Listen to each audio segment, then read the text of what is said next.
বাংলায় প্রথমবার সরকার গঠন করতে চলেছে বিজেপি, আর সেই সঙ্গে উত্তরবঙ্গে আরো শক্তিশালী হলো গেরুয়া দুর্গ।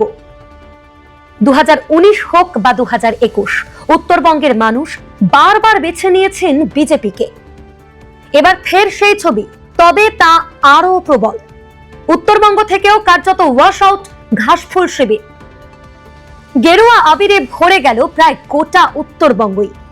পশ্চিমবঙ্গের 294টি বিধানসভা আসনের মধ্যে উত্তরবঙ্গে রয়েছে 54টি আসন, যার মধ্যে 40টি বিজেপির দখলে, আর 14টি আসনে জিতেছে তৃণমূল। চলুন এক নজরে দেখে নিই 2021 ও 2026-এর নিরিখে উত্তরবঙ্গের জেলা ভিত্তিক ফলাফল। আলিপুরদুয়ারে বিধানসভা কেন্দ্র 5টি।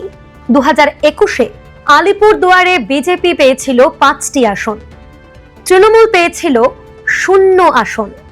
2026-এ তৃণমূল রয়েছে সেই শূন্যতেই, বিজেপি পেয়েছে 5টি আসন।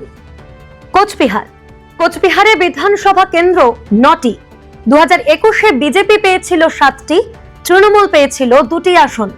2026-এ বিজেপি পেয়েছে 8টি, তৃণমূল পেয়েছে মাত্র 1টি আসন। জলপাইগুড়িতে বিধানসভা কেন্দ্র 7টি। 2021-এ জলপাইগুড়ি থেকে বিজেপি জিতেছিল 4টি আসনে, তৃণমূল জিতেছিল 3টি আসনে। কিন্তু 2026-এ বিজেপি পেয়েছে 7টি আসন, অন্যদিকে জলপাইগুড়ি থেকে তৃণমূল পেয়েছে 0 আসন।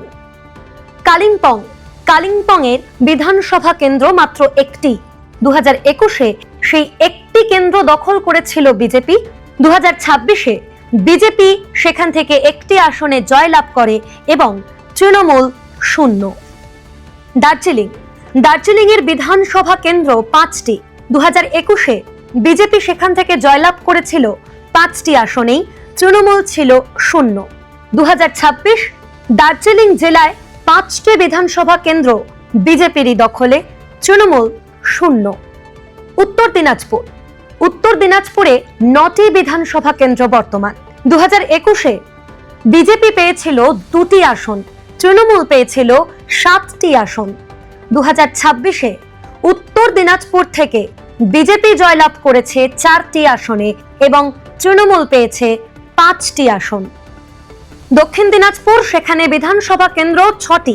2021-এ বিজেপি পেয়েছিল 3টি আসন, তৃণমূল পেয়েছিল 3টি আসন। 2026-এ বিজেপি পেয়েছে 4টি আসন, তৃণমূল জয়লাভ করেছে 2টি আসনে। মালদার বিধানসভা কেন্দ্র 12টি। 2021-এ মালদা থেকে বিজেপি জয়লাভ করেছিল 4টি আসনে, তৃণমূল জয়লাভ করেছিল 8টি আসনে। 2026-এ মালদা থেকে বিজেপি জয়লাভ করেছে 6টি আসনে, তৃণমূল জয়লাভ করেছে 6টি আসনে।